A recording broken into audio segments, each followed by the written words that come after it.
quarta parte do vídeo, irmão. Então, esses que estão oferecendo o sacrifício santo nas nações, ele está mostrando os sacerdotes que se manifestariam na aliança eterna, que está apontando para os gentios. Quando Deus fala que nas nações incensos santos estão sendo oferecidos, e ofertas santas que estão sendo oferecidos, Deus está mostrando gentios oferecendo sacrifício a Deus como sendo sacerdotes. Porém, esses que foram chamados de sacerdotes da tribo de Levi estavam oferecendo um sacrifício impuro. Então, Caim vai ser tipificado em Levi, nesse contexto, porque Levi estava profanando a oferta de Deus e não estava sendo aceita. E os gentios vão estar sendo tipificados em Abel, porque eles estão oferecendo sacrifícios de fé para com Deus. Então, olha como sempre vai ter essa relação de sacerdote e outro sacerdote, tá? Vamos voltar, recapitular lá do princípio. Caim e Abel eram dois sacerdotes diante de Deus. Abel ofereceu um sacrifício a Deus e o seu sacrifício foi aceito pela fé. Porém, Caim ele vai perseguir Abel. Por quê? Por causa que ele estava tendo inveja do seu irmão e por causa dessa inveja, por causa desse coração maligno, o seu sacrifício não foi aceito. Amém? Depois nós vamos ver que no contexto aonde no Novo Testamento os levitas, que eram aqueles que eram da tribo de Arão, e eles deveriam ser sacerdotes diante de Deus, eles estavam profanando o templo de Deus, e quando Cristo se manifesta, né, como de fato verdadeiro sacerdote, ainda que ele não tinha sido instituído como sacerdote Melquisedeque, nós vamos ver que os levitas e o sumo sacerdote, eles vão matar a Cristo, assim como Caim fez com Abel. Então aquele que ofereceu de fato a justiça para Deus foi morto por esses que eram da carne. E aí houve essa perseguição. Depois nós vamos ver que Levita e Arão, os da tribo de Levi e da tribo de Arão, que eram sacerdotes segundo a carne, eles vão perseguir a igreja, vão matar apóstolos, vão matar discípulos, etc, etc. Nós vamos ver que os sacerdotes segundo a lei da carne vão perseguir aqueles que são da promessa e do Espírito, que são os que fazem parte, né, da segunda aliança, são os que fazem parte daqueles que creem em Cristo. Vai haver uma perseguição de um para com o outro. E você vai ver que o contexto pelo qual Isaac, olha só, Ismael zombou a Isaac, foi porque Agar ela teve inveja junto com seu filho, ela teve inveja de Isaac e de Sara, que eram aqueles que eram da promessa. Depois nós vamos ver que Esaú vai querer matar a Jacó por causa da primogenitura. E nós vamos ver que depois os patriarcas, os 12 patriarcas, eles vão ter o quê? Inveja de José, que foi aquele que obedecia a seu pai. Então olha como sempre tem essa relação de irmãos perseguindo irmãos. E essa relação de sacerdócio perseguindo o sacerdócio. Caim perseguiu Abel. Nós vamos ver que esses hebreus, que tinham o sacerdócio literal, vão perseguir aqueles que têm o sacerdócio espiritual. E a gente vai ver que o sumo sacerdote terreno, que era Anás e Caifás, eles vão perseguir o verdadeiro sumo sacerdote, que é Cristo. Então um sacerdote vai querer perseguir ao outro. Então você consegue entender que isso que está acontecendo nessa linha que foi mostrada é o que aconteceu lá no passado? Deus está querendo mostrar essa tipologia de coisas que aconteceu no passado, que está tornando a acontecer no futuro. Cristo, ele é o sacerdote segundo a ordem de Melquisedeque. Perfeito?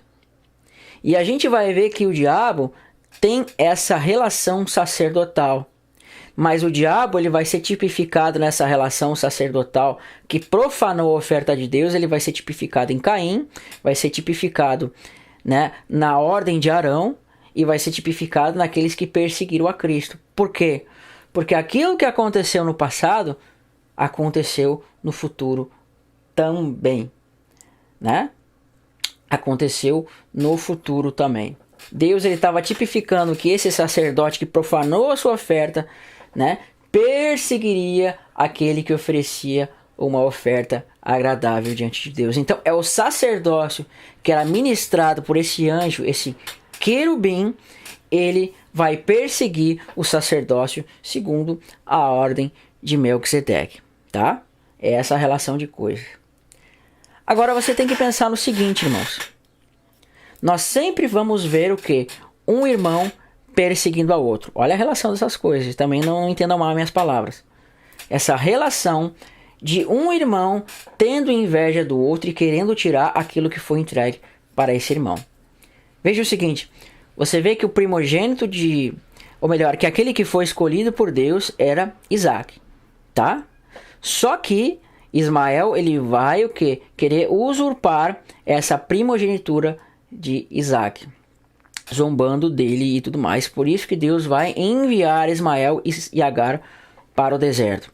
Depois nós vamos ver que Esaú vai querer tomar a primogenitura de volta que ele tinha, quando ele vai tentar assassinar a Jacó. E depois nós vamos ver que os irmãos de José vão ter inveja dele, por isso vão querer o assassinar, né? Então é sempre essa relação de inveja. E nós vamos ver que no Novo Testamento os fariseus e os sacerdotes, eles vão ter inveja de Cristo, por isso vão querer assassinar. E depois no contexto de Atos em diante, nós vamos ver que os judeus, que eram sacerdotes, eles vão ter inveja dos cristãos e vão querer matá-los. É sempre a mesma coisa. Aqueles que são da carne vão querer perseguir os que são do Espírito. Isso está em Gálatas, tá? O que nós podemos tirar com essa lição, irmãos? Segundo todas essas alegorias que nós vimos, Satanás ele era um sacerdote diante de Deus. E por causa dessa profanação do seu coração, ele vai o quê? Ele vai se desviar, o seu coração vai se engrandecer e ele vai ter inveja daquele que de fato era filho de Deus. Por isso ele vai se corromper e vai tentar tirar o lugar daquele que era filho de Deus e ele vai ser lançado fora. Do mesmo modo como Ismael, quando zombou do seu irmão Isaque, foi lançado para o deserto. Do mesmo modo, quando Esaú quis matar o seu irmão Jacó, Deus deu os lugares desertos para ele. E do mesmo modo, quando os judeus não creram em Cristo e mataram ele, Deus, o que fez? Trouxe uma cegueira espiritual sobre eles. Olha como sempre acontece essa correlação de coisas. Vamos pensar o seguinte, tá? Os anjos na Bíblia são chamados de filhos de Deus, não são? Isso vai estar em Jó, vai estar em Gênesis e uma série de lugares. Eles são filhos de Deus porque Deus os criou eles. Assim a Bíblia fala. Então você imagina o diabo sendo criado de Deus, sendo como se fosse um anjo, ele era o quê? Como ser chamado um filho de Deus. E Cristo, que de fato é o Filho de Deus, que tem a primogenitura, que tem tudo, ele não foi criado, mas foi gerado de Deus, sendo o próprio Deus também, e estava no Pai e tinha direito de todas as coisas.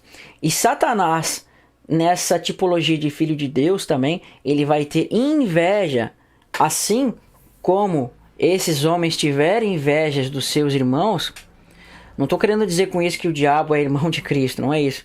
Mas o que eu estou querendo dizer é que este querubim, que também é chamado de filho de Deus, no sentido de ter sido criado de Deus, ele vai ter inveja, né, de Cristo, que é de fato o verdadeiro filho de Deus, que foi gerado em Deus, sendo Deus, saiu de Deus, como está em João. E esse querubim, ele vai ter inveja disso. Por isso ele vai ser lançado fora, do mesmo modo como estas pessoas foram lançadas fora, ok? Eu entendo que para mim nesse sentido faz mais sentido. Este era o motivo porque ele veio a cair.